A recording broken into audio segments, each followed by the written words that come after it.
रमेश एक private company में काम करता था। सैलरी ज्यादा नहीं थी, लेकिन उसी से उसका पूरा घर चलता था।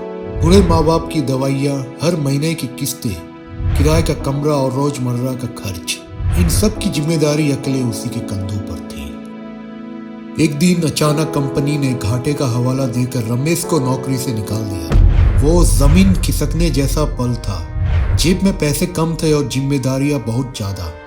दिनों दिन किस्तों की तारीख पास आ रही थी, मेडिकल खर्च रुक नहीं सकता था और मकान मालिक किराए के लिए रोज याद दिला रहा था। रमेश ने बहुत कोशिश की, नौकरी ढूंढी, लोगों से बात की, बट कहीं से कोई सहारा नहीं मिला। धीरे धीरे उसके मन में निराशा घर करने लगी। उसे लगने लगा कि वो अपने परिवार के लिए बोझ बन गया है। उस रात उसने मन ही मन एक गलत फैसला लेने का सोच लिया। अगले दिन घर से निकलते समय उसके कदम रुक गए। उसने सोचा जाने से पहले एक आखिरी बार अपने माता पिता को देख ले। उसके बाद उसने अंतिम बार मंदिर जाकर बजरंगबली का दर्शन करने का सोचा। वो चुपचाप मंदिर पहुंचा। आंखों में आंसू थे, हाथ जुड़े हुए। उसने कहा, हे बजरंगबली, मैं हार मान चुका हूँ। अब कोई रास्ता नहीं बचा। आप रास्ता दिखाइए, नहीं तो मैं अपने आप को खत्म कर लूंगा। मंदिर से बाहर निकलते ही उसकी नजर सड़क किनारे बैठे एक अंधे आदमी पर पड़ी, जो भजन गाकर अपनी रोजी कमा रहा था। लोग उसकी आवाज से प्रभावित होकर पैसे दे रहे थे। रमेश सोच में पड़ गया। जिसके पास देखने की शक्ति नहीं, वो मेहनत कर रहा है और पैसा कमा रहा है। थोड़ा आगे बढ़ा तो देखा एक आदमी जिसका एक पैर नहीं था। वो होटल में बर्तन साफ कर रहा था। पसीना बह रहा था, पर चेहरे पर शिकायत नहीं थी। एक युवक दिखा जो बीमारी के बावजूद ठेला चला रहा था। ये दोनों भी मेहनत कर रहे थे।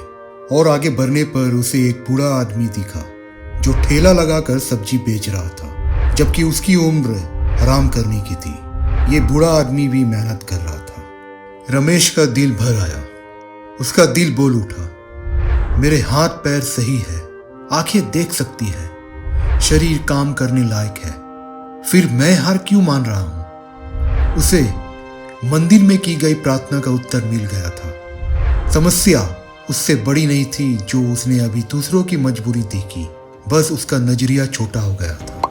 रमेश तुरंत वापस मंदिर गया और बजरंगबली से कहा, मैं समझ नहीं पा रहा था, आपने मेरी आंखें खोल दी। मैं समझ गया, आप हमेशा सही रास्ता दिखाते हैं। जय श्री राम, जय बजरंगबली की जय।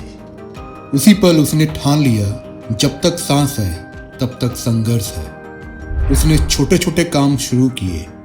धीरे धीरे हालत बदले, नई नौकरी मिली, धीरे धीरे कर्ज उतरा और सबसे बड़ी बात, उसका आत्मविश्वास लौट आया। जीवन कितना भी कठिन क्यों ना हो, अगर हम उम्मीद का हाथ ना छोड़े तो रास्ता खुद बन जाता है।